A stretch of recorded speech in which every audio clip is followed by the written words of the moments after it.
Hope you all are fine. So आज हम लोग एक न्यूट्रिशन का टॉपिक है जिसके बारे में बात करेंगे, विटामिन्स डिफिशियंसी।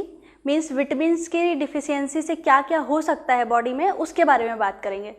तो सबसे पहले तो पता होना चाहिए विटामिन्स होते क्या हैं।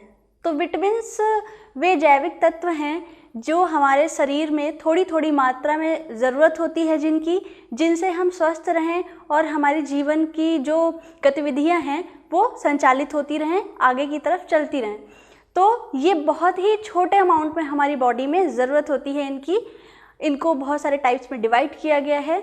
सो बात करेंगे किस तरीके से इनको डिवाइड किया गया है।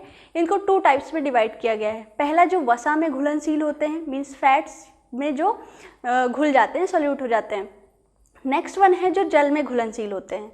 तो जो वसा में जो घुलनशील होते हैं विटामिन ए, डी, ई, के, और जो जल में घुलनशील होते हैं वो बी और सी है। तो सबके बारे में अलग अलग बारी बारी बात करेंगे कि कैसे क्या होता है।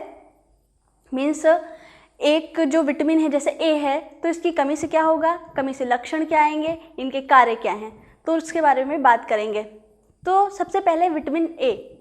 जो विटामिन ए होता है वो क्या होता है, आँखों के लिए बहुत ज़रूरी होता है। इनका कार्य क्या है, आँखों के लिए ज़रूरी होता है, इसलिए इनको रेटिनॉल भी बोलते हैं।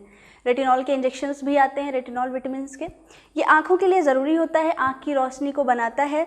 और जो ये विटामिन ए है वो लीवर में, मांस, मछली और थोड़े बहुत फल में क्या है, हमें मिल जाता है। तो अगर इनकी जब कमी हो जाती है तो क्या है, आँख की रोशनी जाने के चांस होते हैं। मीन्स जो अंधापन, जिसको ब्लाइंडनेस बोलेंगे, विटामिन ए की कमी से होता है। उसके बाद फिर विटामिन ए के बाद विटामिन डी की बात करेंगे। विटामिन डी क्या है, जो विटामिन डी होता है वो क्या है, हमें जो हड्डियां हमारी होती हैं उनको स्वस्थ रखता है, ठीक है। और जो दांत होते हैं उनके लिए भी ज़रूरत होती है कभी कभी। तो जो विटामिन डी होता है वो यूवी रेस के वजह से क्या है, कभी कभी जो यूवी रेज होता है वो ज़रूरी होती है। तो जो विटामिन डी का जो हमारी बॉडी में क्या है, एब्जॉर्प्शन यूवी रेस की वजह से होता है, जो सनलाइट होती है उसकी वजह से होता है। सो ये हमारी बॉडी के लिए इम्पॉर्टेंट है, हमारे बोन्स के लिए इम्पॉर्टेंट है। सो ये हमें मिलता कहाँ से है, ये हमें जो है, जो विटामिन डी होता है वो लीवर से मिलता है। जो पशु होते हैं उनके लीवर से मिल जाता है।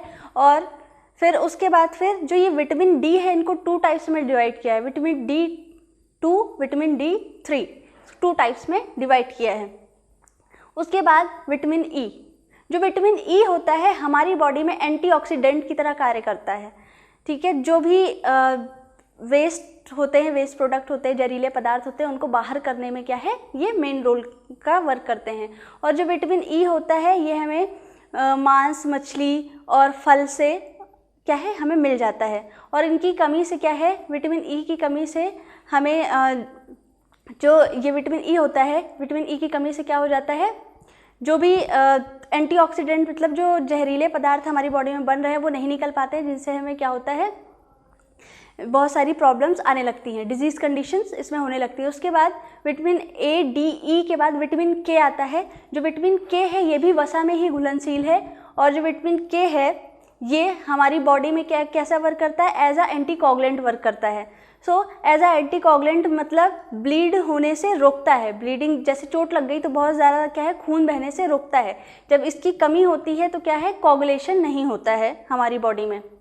सो विटामिन के इसलिए इम्पॉर्टेंट हमारी बॉडी में, जब इसकी कमी होती तो क्या होगा, खून ज़्यादा बहने लगता है। उसके बाद फिर नेक्स्ट है जल में घुलनशील विटामिन कौन कौन से हैं, विटामिन सी और विटामिन बी। तो सबसे पहले बात करेंगे विटामिन सी में। जो विटामिन सी होता है वो किस लिए इम्पॉर्टेंट होता है। जो विटामिन सी होता है वो हमारी स्किन के लिए इम्पॉर्टेंट है, हमारी जो बॉडी होती है उसके लिए इम्पॉर्टेंट होता है, स्किन के लिए, ग्लोविंग स्किन के लिए इम्पॉर्टेंट होता है। तो विटामिन सी हमें क्या, खट्टे पदार्थों से मिल जाता है, टमाटर से मिलता है, हरी मिर्च जो होती है उससे मिल जाता है, और जितने भी ऑरेंज या येलो फ्रूट्स होते हैं उनसे मिल जाता है, खट्टे पदार्थों से। इसको क्या है, एस्कॉर्बिक एसिड भी बोलते हैं। तो एस्कॉर्बिक एसिड भी बोलते हैं। और जब इनकी कमी होती है तो स्कर्वी रोग बोलते हैं। जब विटामिन सी की कमी होगी तो क्या होगा, स्कर्वी रोग हो जाता है। उसके बाद फिर नेक्स्ट हम लोग बात करेंगे विटामिन बी के बारे में। जो विटामिन बी है उनको भी क्या है, कई पार्ट्स में डिवाइड किया गया है। विटामिन B1, विटामिन B2, उसके बाद फिर B6, B12, B7, B15, B10 ऐसे करके डिवाइड किया गया है। इसमें अलग अलग जो है विटामिन को अलग अलग तरीके से रखा गया है। जो विटामिन B1 होता है उसमें क्या है, थायमीन आता है। थायमीन क्या है, ये हमारी जो माउथ होता है क्या है, इसके लिए इम्पॉर्टेंट होता है। इसके लिए क्या है, इम्पॉर्टेंट होता है। जो स्लेस मोती है अंदर की, इनको हेल्दी रखने के लिए इम्पॉर्टेंट होता है थायमीन। उसके बाद फिर विटामिन B2 होता है, विटामिन B3 होता है। उसके बाद हम लोग बात करेंगे विटामिन जो मोस्ट इम्पॉर्टेंट है, फोलिक एसिड, विटामिन B12। इसमें क्या होता है, जो फोलिक एसिड होते हैं वो क्या है, अनीमिया होने से रोकते हैं। अगर हमारी बॉडी में सही तरीके से विटामिन बी प्रेजेंट है तो क्या है, जो फोलिक एसिड होता है वो क्या होता है, हमारी बॉडी में अगर अच्छे अमाउंट में है तो हमें अनीमिया नहीं होगा। उसके बाद फिर बायोटिन होता है विटामिन में जो डिवाइड किया गया है, और बायोटिन के बाद फिर नियासिन। ये सारे विटामिन बी हैं जो कि हमारी बॉडी में क्या है, अगर कम हो जाते हैं तो बेरी बेरी रोग होने के चांसेस होते हैं, अनीमिया हो सकता है और डिफरेंट टाइप की डिजीजेस कॉज हो सकती हैं।